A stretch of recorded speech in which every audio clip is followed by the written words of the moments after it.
Welcome to Atlanta Tarot. This is the tarot forecast for Virgo for the zodiac sign of... We are in the zodiac sign of Libra, sorry. The element is air and it is for the month of October, including late September. So welcome Virgo. You are in your second house of values. So the spotlight is on everything that you value this month. Money, friendships, the whole gamut. So this will come into the foreground. The energy is the Eight of Pentacles, which is right down your street. Eight of Pentacles is the Master's Apprentice card.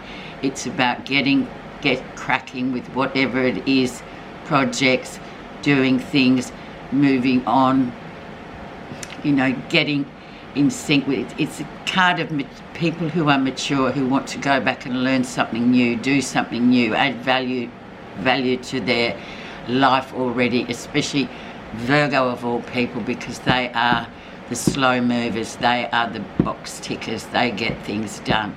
It may take them a while, but they'll still do it and they'll hold true to it. So without any further ado, let's get into what tales we have for you. Your path this 4 weeks. Value systems. Okay, where you are right now, Virgo, and Six of Swords. So coming out of hard times, cruising into calm waters. From turbulence to calm, basically. Travel, moving forward. It's a moving forward card. It's a swords card, so we are in fact in the element of air. So, you know, there will be that kind of breakthrough coming through where you did number 6, where you just feel like, okay, we're flying again, we're cruising now, we've come through all that chop that was going on, that turbulence. But especially of the mind, Virgo, and you're very earthy people, so the mind is never a good place to dwell for too long for you, except if you're focused on a particular intellectual subject. Let's see the influencer of this and the rest of the reading. Four of Swords, take a step back. So, in your mind and intellect, you've just got to go, okay, this has been a year so far. This has been absolutely in my head. It's been massive. But now I need to just have a breather, sit back and just watch. You're a spectator for a while, Virgo. Just take that rest, especially in your mind, because that has been operating in overdrive actually. And so the universe is saying, take a rest from it, step back, sit in the stands and watch others do their participation, whatever that may be. Good card though for you to just take a step back the whole month, especially because it's air. We're in the suit of air, so it can be anytime we're in the air signs, it can be quite turbulent, and then it can be absolutely dull and still. You know what the element of air is, we all do. It can be really annoying, or just even more annoying because nothing's happening. So sit back. Okay, August, September was and still is Queen of Pentacles. So your Queen, Virgo and Queen, very practical, being at home, enjoying being at home, having people over, just sitting there and just being you in your home, your castle, and feeling grounded because your birthday month has just passed. So it was a time to just sit there and go, yeah, look, this is great. I've passed another year around the sun. I'm here. I feel really quite happy where I am despite all the challenges that have gone by. So she still asks you to sit there and just be a bit of a spectator, but do it with your usual Queen of Pentacles, your usual Virgoan sort of twist. Recent influences and the Hanged Man. So the Hanged Man is perfect. Big card, big work. So the Hanged Man, it sort of asks you patience, to use patience. I know that's not right verb, but it just says, when in doubt, do nothing. Just look at the world from a different perspective, as he is. He's hanging upside down, as you know, and it's about cultivating patience and knowing that you're on the right track and knowing that you cannot interfere with that process, but you can just sit back and watch it. The outcome, however, with the Hanged Man is usually very positive, even though the urge to get upright again is really strong. You know that you just have to go with the flow, basically, because the rewards at the end of this process will be very beneficial for you.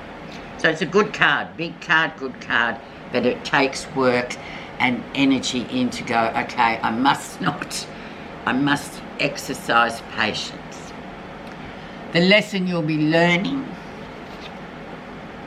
death. So big transformation, big change. This has been ongoing, I feel like, for you, Virgo, most of the year. You have really gone through the mill with a lot of things, but the overriding meaning of the death card is transformation in itself. So your subconscious or your inner intuition said to you, you needed to learn these lessons in order to transform and move on from it so it won't come across your path again. It's very much a Scorpio card, and they're very much the deep divers, so they go to the bottom of the ocean to look for whatever's there, and there could be all sorts there that's well hidden. It's like stuff we stuff into ourselves and we don't want to think about, we avoid. But then when death comes along, it sort of makes us look at it. And then we kind of examine it and go, oh yeah, the lesson in this was I needed to slowly change the way I do things.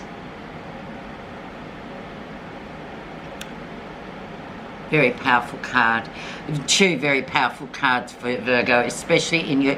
I hark back to the second house of values. So this goes very deep into your value system of who you are. And as Virgos, very much, you're always very sort of service-oriented individuals, healthcare type of individuals, always looking at the bigger picture. So these two cards are really, really important for this 4 weeks for you. Near future. Six of Wands, and then you sort of really, go, oh yes, we're moving forward, things are great, I feel back to my old self. Action with Wands, I'm moving forward, it's positive.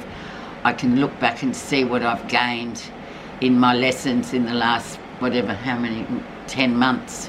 I can really see why. I have a deep understanding of what's been going on, and now I'm back on the horse and I'm riding through, and I'm feeling quite confident about all the things that I've done this year, despite the massive lessons I've had to learn. It's the homecoming card. It's almost like a celebratory card, the Six of Wands. It's like you have done a really great job this year, especially to overcome the obstacles that you've had. They've been big. Okay, let's see what's happening that you're not realising. Six of Cups, so people from the past coming back into your life, past life cards. So this is indicated, especially I feel with the death and the Hanged Man card, of learning these big, heavy duty lessons. It brings up all the stuff of your emotional stuff of the past. It makes us look at it intuitively, as Cups represents intuition and feeling and receptivity. And we don't often get the opportunities to sort of really have a look at it and go, oh my God, yeah, of course, that's why that happened. This is where I was at. But now I've learned from that emotionally, and I'm fine. It also can indicate people from the past coming back in at the right time, or people from your past that you know that you can rely on, Virgo. Whether they're in your environment or out, they're still always there no matter what. How others see you. Ten of Cups, so yes, the beautiful family marriage card, so to speak. It's a card of unity, this one. It's a card of, this is how other people see you, mind you, Virgo. So it's almost like, oh, you might be thinking, that's hilarious, because I haven't felt like that all year. However, other people, we always look at the Virgos as the dependable ones, the ones that will get it done, do it properly. everything is sort of, to other people, immaculate. So this is how we see you, Virgo. So emotionally very together. And you're very good at just moving that forward. So much loved and very much a unifier, Virgo. So a beautiful card to be seen as, I believe. Positive feelings. The Lovers, relationships.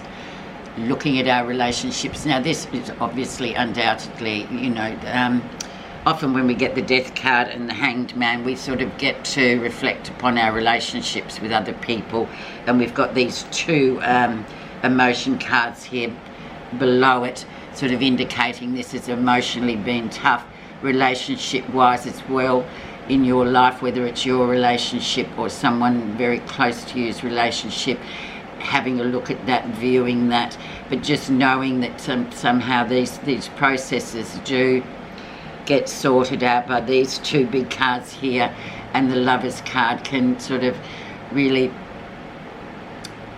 you know, it's harmony, so they can really sort of bring things to a bit of a balance, whereas beforehand it was really unbalanced, which for a Virgo is just like, oh my God, you know, what can I do to help sort of thing, but help in the long term, not just short term fixes. That's not how you run, Virgo, at all. So that is the ultimate that you always operate from in terms of health and service and the whole big picture. I think that's a great card to reflect upon, and you know that this is positively the solution for what's been going on for you. Okay, let's have a look at the final outcome. And we have the King of Wands, so the travelling king. So this is very much that male energy, can be female as well, but mainly male energy, very much a leader, very much a person that travels around, comes and goes. He's not around for a long time. He's probably a relative or friend or somebody that comes in and inspires and then leaves, but he's also, yeah, he can be a bit of an arrogant person. You think, oh yes, but however, he never stays around long enough really to wear you down in that context. He's usually just a person that drops in, inspires us, and then before you know it, oh, he's looking at his watch and going off to his next meeting or off to catch a plane.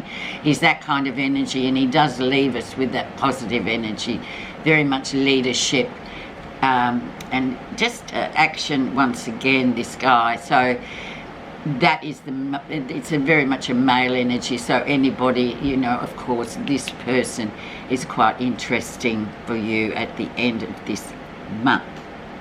So now we'll look at the wisdom of Avalon. We'll get the clarification, and I feel we should put it on this King of Wands for some of you, or most of you, who are thinking, yeah, but what does that actually mean? We'll find out what it means on a deeper level in a second. I will just get these Wisdom of Avalons,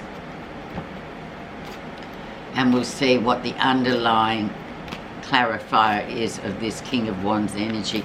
Undoubtedly, it's very fiery, it's very positive, and it's action-packed. Okay. Let's see.